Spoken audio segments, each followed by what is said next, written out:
మిత్రులారా, ఇవాళ బీఆర్ఎస్ నాయకులు అంటున్నారు మా సిట్టింగ్ ఎమ్మెల్యే గారు చనిపోయినరు, సానుభూతితోని సెంటిమెంట్తోని వారి సతీమణిని గెలిపించండి అని.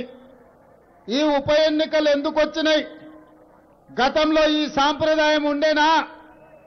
ఆనాడు ఉమ్మడి రాష్ట్రంలో తెలంగాణ హక్కుల కోసం, హైదరాబాదు నగర ప్రజల కోసం తండాలలో, గూడాలలో, మారుమూల పల్లెల్లోనే కాదు పక్క రాష్ట్రాల నుంచి కూడా ఉద్యోగం కోసం, ఉపాధి కోసం బ్రతకడానికి హైదరాబాదు నగరానికి వలస వచ్చే ప్రతి పేదవాడికి అండగా నిలబడి ఈ ప్రాంతంలో అవకాశాలు కల్పించిన మీ అభిమాన నాయకుడు, పేదోళ్ల గుండె ధైర్యం పి జనార్దన్ రెడ్డి గారు ఆనాడు చనిపోతే, ఆనాడు తెలుగుదేశం పార్టీ నారా చంద్రబాబు నాయుడు గారు పీజేఆర్ మీద ఉండే గౌరవంతో ఏకగ్రీవం చెయ్యాలి, వారి కుటుంబం నుంచి ఎమ్మెల్యేను చెయ్యాలి అని ఆనాడు ఎంఐఎం, బీజేపీ, టీడీపీ అన్ని రాజకీయ పార్టీలు పీజేఆర్ కుటుంబాన్ని ఏకగ్రీవం చేయడానికి నిర్ణయం తీసుకున్నాయి.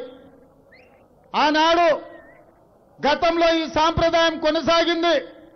మర్రి చెన్నారెడ్డి, ఎన్టీ రామారావు గారు ముఖ్యమంత్రిగా ఉన్నప్పుడు కూడా ఎవరైనా సిట్టింగ్ శాసనసభ్యుడు మరణిస్తే వారి కుటుంబ సభ్యులనే ఏకగ్రీవ ఎమ్మెల్యేలు చేసే సాంప్రదాయం ఉండే. ఆ సాంప్రదాయాన్ని చంద్రబాబు నాయుడు గారు కొనసాగించి ఆనాడు పీజేఆర్ చనిపోతే వాళ్ళ కుటుంబాన్ని ఏకగ్రీవం చెయ్యాలి అని చెప్పిండు. కానీ చంద్రశేఖర్ రావు, బీఆర్ఎస్ పార్టీ పీజేఆర్ కుటుంబానికి ఏకగ్రీవం ఇవ్వము, మేము అభ్యర్థిని ఎన్నికల బరిలో పెడతామని ఒక మంచి సాంప్రదాయాన్ని తుంగలో తొక్కి దుర్మార్గమైన ఆలోచనతోటి ఆనాడు పీజేఆర్ కుటుంబం మీద ఎన్నికల్లో అభ్యర్థిని పెడితే పీజేఆర్ కుటుంబం మొత్తం వెళ్ళి కేసీఆర్ ను కలవడానికి వాళ్ళ ఇంటికి వెళ్ళారు. గేటు బయట పీజేఆర్ కుటుంబాన్ని 3 గంటలు ఎర్రటెండకు నిలబెట్టి అవమానించి ఆ కుటుంబాన్ని వెనక్కి పంపించిండు. ఆ ఎన్నికల్లో, ఉప ఎన్నికల్లో అభ్యర్థిని నిలబెట్టిండు. ఈ రోజు ఇక్కడ పీజేఆర్ బిడ్డ విజయారెడ్డి గారి వేదిక మీదనే ఉన్నారు. విజయమ్మని అడుగుండ్రి ఆ రోజు కేసీఆర్ ఏ విధంగా ఆ కుటుంబాన్ని అవమానించిండు. ఆనాడు తెలంగాణకి, ఉమ్మడి రాష్ట్రానికి సేవలు అందించిన పి జనార్దన్ రెడ్డి గారి మీద నేను ఎన్నికల్లో పోటీ పెట్టి ఎవరైనా శాసనసభ్యులు మరణిస్తే ఏకగ్రీవ సాంప్రదాయాన్ని దెబ్బతీసి ఎన్నికల బరిలోకి దించింది నువ్వు కాదా చంద్రశేఖర్ రావు? ఈ దుర్మార్గానికి, ఈ దుర్మార్గమైన సాంప్రదాయానికి పునాది వేసింది కేసీఆర్, బీఆర్ఎస్ పార్టీ కాదా? ఇవాళ సానుభూతి పేరు మీద ఈరోజు ఎన్నికల్లో గెలవాలని చూస్తున్నారు. ఎర్రగడ్డలో బీఆర్ఎస్ గెలిస్తే, జూబ్లీహిల్స్ శాసనసభలో బీఆర్ఎస్ గెలిస్తే ఈ సమస్యలన్నీ పరిష్కారం అయిపోతాయంట. ఎర్రగడ్డలో సీసీ రోడ్లు వస్తాయంట, ఎర్రగడ్డకు తాగనికే నీళ్లు వస్తాయంట, మీ ఇండ్ల మీద నుంచి పోతున్న కరెంటు తీగలు పక్కకు పోతాయంట. ఇవాళ కేటీఆర్ గారు వాళ్ళ బావ హరీష్ రావు గారు వచ్చి చెప్తున్నారు. ఇంతకుముందు మా రాములు నాయక్ చెప్పినట్టు బిల్లా రంగాలు గల్లీ గల్లీ తిరుగుతున్నారు. ఎందులో తిరుగుతున్నారయ్యా? ఆటో ఎక్కి తిరుగుతున్నారు. ఆటోలు ఎందుకు తిరుగుతున్నారు?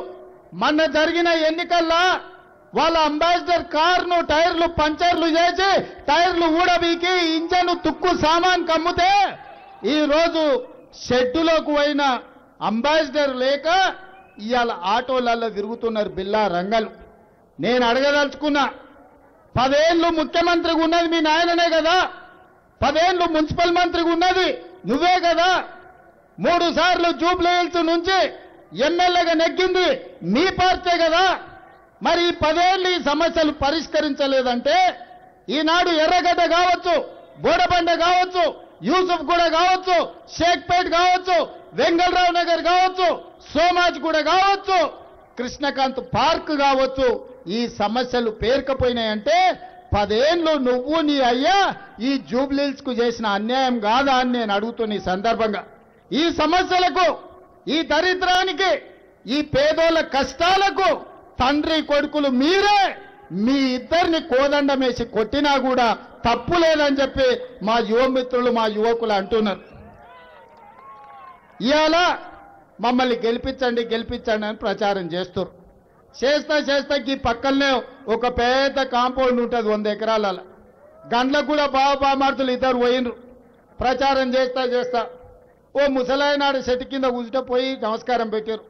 ఆ ముసలాయన గుర్తుపట్టనాడు కూర్చుంటే అడిగారు, ఏం తాత నన్ను గుర్తుపట్టినవా, నేను కేటీఆర్ను అని.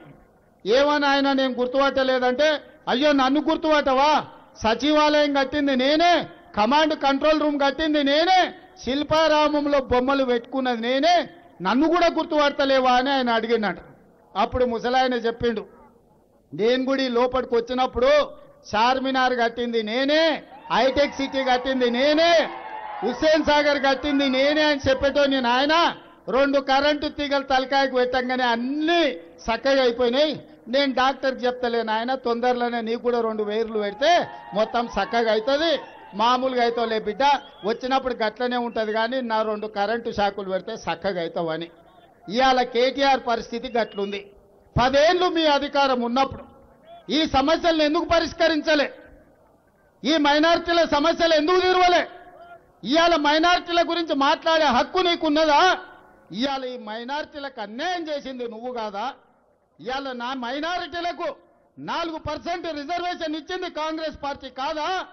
ఇవాళ నరేంద్ర మోడీతోని జంట కట్టి 3 తలాక్లో 370 ఆర్టికల్లో ఈరోజు సిటిజన్ అమెండ్మెంట్ యాక్ట్లో నరేంద్ర మోడీకి ఓట్లేసి రాజ్యసభ లోక్సభలో గెలిపించింది మీరు కాదా? ఇవాళ ఈ హైదరాబాద్ నగరంలో ఆనాడు డాక్టర్ వైఎస్ రాజశేఖర రెడ్డి కట్టిన మెట్రోనే ఉంది, ఔటర్ రింగ్ రోడ్ ఆనాడు మేమేసిందే ఉంది, అంతర్జాతీయ ఎయిర్పోర్టు మేం కట్టిందే ఉంది. ఇవాళ ఐటీ కంపెనీలు ఫార్మా కంపెనీలు మేం తెచ్చినవే ఉన్నాయి. ఇవాళ లక్షలాది మంది ఇతర రాష్ట్రాల నుంచి వచ్చి హైదరాబాద్ నగరంలో ఉద్యోగాలు ఉపాధి పొందుతుండ్రంటే ఆనాడు చంద్రబాబు నాయుడు గారు డాక్టర్ వైఎస్ రాజశేఖర రెడ్డి గారు చేసిన అభివృద్ధి తప్ప చంద్రశేఖరరావు చేసింది ఎక్కడుందో చెప్పమని నేను అడుగుతున్నా. నేను ముఖ్యమంత్రి అయినాక మీరు ఆలోచన చేయండి, చదువుకున్న యువకులారా మీరు ఆలోచన చేయండి. మొదటి సంవత్సరంలోనే ఎల్బీ స్టేడియం సాక్షిగా 70,000 ప్రభుత్వ ఉద్యోగాలు భర్తీ చేసి నిరుద్యోగ సమస్యను పరిష్కరించే ప్రయత్నం చేసిన. ప్రైవేటు కంపెనీల్లో 2 లక్షల పైన కోట్లు పెట్టుబడులు తెచ్చి 1,00,000 ఉద్యోగాలు ఇవాళ ప్రైవేటు కంపెనీలలో మనం ఇచ్చినాం. ఇవాళ ప్రభుత్వాన్ని 10 ఏళ్ళు మీరు నడిపితే 2 ఏళ్ళు కూడా కాలేదు. 2 ఏళ్ళు కాకముందే మీరు దిగిపోండి అంటుండు. నీకేమైనా ఎర్రి పట్టిందా కేటీఆర్? 5 ఏళ్ల కోసం ప్రజలు ఓటేసారు, చేయాల్సినవి ఉన్నాయి. ఇవాళ ఈడున్న పేదోళ్ళని అడుగుతున్నా, రాష్ట్రం మొత్తం లక్షలాది రేషన్ కార్డులు మేము ఇచ్చినాం, మీరు ఇవ్వకపోతే ఒక్క జూబ్లీహిల్స్ శాసనసభ నియోజకవర్గంలో 14,159 రేషన్ కార్డులు ఇవాళ ఈ పేదోళ్లకు పంచిపెట్టిన మేం కాదా? ఈరోజు పేదోళ్లకు 200 యూనిట్లు 60 లక్షల కుటుంబాలకు ఇవాళ ఉచిత కరెంటు ఇళ్లలో మేము ఇస్తున్నది మేం కాదా? ఇవాళ పేదోళ్లకు సన్నబియ్యం పెడుతూ ఇస్తున్నది మేం కాదా? మా అక్కలీడుండ్రు, ఆ ఇళ్ళ దొడ్డు బియ్యం వచ్చినప్పుడు ఎప్పుడైనా వండిర్రా అక్క? పిల్లలకు పెట్టిర్రా? బుక్కెడు పువ్వనైనా కేసీఆర్ ఇచ్చిన బియ్యంతో పెట్టిర్రా? ఇవాళ మీ తమ్ముడు ముఖ్యమంత్రి అయినాక మీకు సన్నబియ్యం ఇస్తున్నాడా లేదా? సన్నబియ్యం వస్తున్నాయా లేదా? మీ రేషన్ కార్డు మీకు అందిందా లేదా? మీకు ఉచితంగా కరెంటు వచ్చిందా లేదా? ఇవన్నీ పక్కన పెట్టుర్రి. నిన్న మన ఆటో వాళ్ళని వేసుకొని జమ చేసారు. ఆటో వాళ్ళకి అన్యాయం జరుగుతుందని వాళ్ళని ఎట్లా ఆదుకోవాలనో ముఖ్యమంత్రిగా నేను ఆలోచన చేస్తా.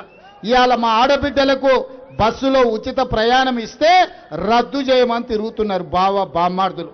గింత గలీజ్ వేషాలు వేస్తున్నారు టీఆర్ఎస్ వాళ్ళు. మా అక్కలకు ఆర్టీసీలో బస్సు ఉచిత ప్రయాణం ఇస్తే వాళ్ళ కడుపు మంట ఏందని నేను అడుగుతున్నా. అదేవిధంగా ఇవాళ మా ఆడబిడ్డలను అడుగుతున్నా, సొంత చెల్లెలకే అయ్యో సంపాదించిన ఆస్తుల వాటా ఇవ్వాల్సి వస్తుందని సొంత చెల్లెలనే ఇంట్లో నుంచి ఎలగొట్టారు. ఇవాళ వాళ్ళ చెల్లెలే జిల్లాలు తిరిగి దుమ్మెత్తిపోస్తుంది వాళ్ళ అన్న గురించి, వాళ్ళ బావ గురించి. ఎప్పుడైనా ఆడబిడ్డ క్షేమం కోరుకోనోడు, సొంత చెల్లెలకే బుక్కడి పువ్వ పెట్టినోడు, సొంత చెల్లెల్ని ఇంట్లోకెళ్ళి బయటికి దొబ్బినోడు ఇవాళ మాగంటి సునీతమ్మ మంచి కోరుకుంటాడా? సొంత చెల్లెలకి అన్నం పెట్టినోడు చిన్నమ్మ బిడ్డకు బంగారు గాజులు చేపిస్తా అంటే వాడు నమ్ముతాడా? చంపుతాడా అక్క? సొంత చెల్లెకి అన్నం పెట్టినోడు చిన్నమ్మ బిడ్డకు బంగారు గాజులు చేపిస్తాడా? ఇవాళ అట్లాంటి అబద్ధాలతోని కేటీఆర్ మన దగ్గరకు వస్తున్నాడు. అందుకే ఈ పేద ప్రజలకు రేషన్ కార్డు రావాలన్నా, ఈ పేద ప్రజలకు 200 యూనిట్లు ఉచిత కరెంట్ ఇవ్వాలన్నా, ఈ పేద ప్రజలకు సన్న బియ్యం మీకు అందాలన్నా, ఈ పేదింటి ఆడబిడ్డలు బస్సులో ఉచితంగా ప్రయాణం చేయాలన్నా, రేపు మీ బస్తీలలో ఇంటి జగాలో ఉన్న వాళ్లకు ఇందిరమ్మ ఇల్లు కట్టుకోవడానికి పేదవాళ్లకు 5 లక్షల రూపాయలు ఇవ్వాలన్నా నవీన్ యాదవ్ను గెలిపించండి. ఇవాళ ఈ నగరంలో కంటోన్మెంట్లో మొన్న జరిగిన ఉప ఎన్నికల్లో శ్రీ గణేష్ను గెలిపించిన ఈ వేదిక మీదనే ఉన్నాడు ఎమ్మెల్యేగా. ఇవాళ శ్రీ గణేష్ను కంటోన్మెంట్లో గెలిపిస్తే ఇవాళ కంటోన్మెంట్ అభివృద్ధి కార్యక్రమాలు చేపట్టినాం. దాదాపుగా 4,000 కోట్ల రూపాయలతోని అక్కడ రోడ్లు, తాగనిక నీళ్లు, ఎలివేటెడ్ కారిడార్లు, మిలిటరీ వాళ్ళ దగ్గర ఉన్న భూములు, ఇండ్ల పట్టాలు ఇప్పించడానికి ఇవాళ మనం ప్రయత్నం చేస్తున్నాం. అందుకే సోదరులారా, బోడబండ ఎర్రగడ్డ బాగుపడాలంటే ఈ గడ్డ మీద కాంగ్రెస్ పార్టీ జెండా ఎగరేయాలి. ఆనాడు నేను మీ దగ్గరికి వచ్చిన, మీకు విజ్ఞప్తి చేసిన, అజరుద్దీన్ను గెలిపించండి మంత్రిని చేస్తా అని. కానీ ఆనాడు తప్పిదం జరిగింది, అజర్బాయ్ గెలవలేదు. అయినా మీకు ఇచ్చిన మాట ప్రకారం మాట తప్పను మడమ తిప్పను అని అజరుద్దీన్ మంత్రిని చేసి మీ దగ్గరికి తెచ్చినాకనే ఈ జూబ్ली हिल्स లో ఓట్లు అడగడానికి వచ్చిన. हमारे भाई बहनों से एक ही गुजारिश है, मैं पिछले चुनाव में इधर आए थे, आप लोगों को मैं गुजारिश किए अजहर भाई को अब जिता दो, उनको मंत्री बनाने की जिम्मेदारी मैं लूंगा. मेरे सरकार में जूबली हिल्स को तरक्की करने के लिए मैं कोशिश करने के लिए उस दिन वादा किए थे. मगर वो चुनाव में गलत फहमी से हमारे भाई बहनों चोरों को वोट दिए, 3 बार दिए, 1 बार नहीं. 10 साल बाप बेटे इस राज्य को चलाए, इस राज्य को लूटी किए. बाप 1 नंबर रहा तो बेटा 10 नंबर निकला, तेलंगाना राज्य को लूटी कर दिए. आज इसीलिए मैं जो बात देता हूं, बात के लिए मैं मरूंगा मगर पीछे हटने वाले नहीं है. इसीलिए अजहरुद्दीन को आज मंत्री बना के आपके सामने खड़ा किया. आप ये वोट दो, आपके तरफ से 2 सिपाही, एक नवीन यादव, दूसरे सिपाही हमारा अजहर भाई आपके तरफ वकालत लेने वाले हैं. इसीलिए मैं अजहरुद्दीन को मंत्री बनाया. वो किशन रेड्डी साहब है, वो कैसा आदमी है मुझे पता नहीं है. कैसा भी मोदी जी किसी को माइनॉरिटी को मंत्री नहीं बनाए. मैं अजहर भाई को मंत्री बनाया तो किशन रेड्डी कपड़े फाड़ ले रहा है, कैसा अजहर को मंत्री बनाते. भाई मैं किशन रेड्डी को पूछ रहा हूं, तेरा बाप का जागीर है क्या? ये मंत्री मेरे है. 4 करोड़ जनता मुझे आशीर्वाद दिए, अल्लाह मियां एक मौका दिए मुझे, मैं अजहरुद्दीन को मंत्री बने तो तेरा बाप का जागीर कुछ गए क्या? क्या तकलीफ हुआ? क्यों रो रहे आप? ये छोड़ो, मोदी जी गुजरात में उसका जमीन खींच लिया, जायदाद खींच लिया, क्या किया? मैं मेरा मंत्रिमंडल में अजहरुद्दीन को मैं मंत्री बनाया. भारतीय जनता पार्टी को क्या तकलीफ है भाई? कैसे भी 1 वोट भी आपको मिलने वाले नहीं है हमारे माइनॉरिटी भाइयों का. फिर किसको जाना है वो वोट? क्या सोच रहे हैं लोग? बीआरएस को वोट डालने के लिए ये साजिश कर रहे. पिछले पार्लियामेंट चुनाव में महबूबनगर, छेवेल्ला, सिकंदराबाद, मेदक, मलकाजगिरी, निजामाबाद, करीमनगर, आदिलाबाद 8 पार्लियामेंट में बीआरएस का डिपॉजिट जब्त होकर बीजेपी वाले को जिताए, मोदी जी को प्रधानमंत्री बनाए. आज ये 8 सीट तेलंगाना से बीजेपी को नहीं मिले तो मोदी जी का सरकार दिल्ली में नहीं रहता था, दिल्ली लाल किले पे तिरंगा झंडा लहराता था. आज मोदी जी कुर्सी में है बोले तो केसीआर का धोखा है. तेलंगाना में 8 सीट बीआरएस का डिपॉजिट जब्त होकर बीजेपी को जिताए. आज बीजेपी वाले फिर उनको पलट के मदद करने के लिए लग गए. आने वाले चुनाव में यहां पर जुबली हिल्स पे बीजेपी का डिपॉजिट जब्त होने वाले, इन लोग बीआरएस को जिताने के लिए कोशिश कर रहे.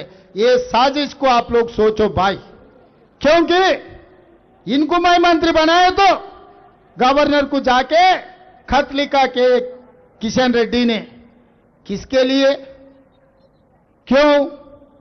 इसका मतलब ये दोनों का कैसा चल रहे आप लोग सोचने का वक्त आए।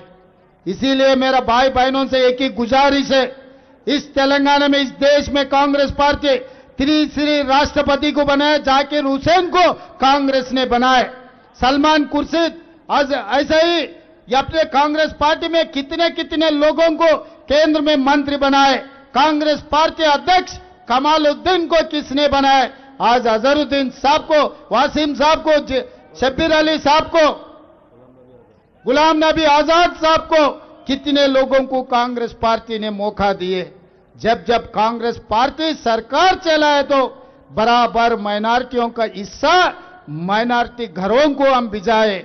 आने वाले दिनों में भी मोदी जी आकर बोल दिए और अमित शाह आके बोल दिए चबल्ला में 4% रिजर्वेशन हटाने के लिए। फिर 4% माइनॉरिटी रिजर्वेशन हटाने वाले बीजेपी को केसीआर ने क्यों मदद दिया? ट्रिपल तलाक में मदद दिया, 370 आर्टिकल में मदद दिया, सिटीजन अमेंडमेंट एक्ट में मदद दिए।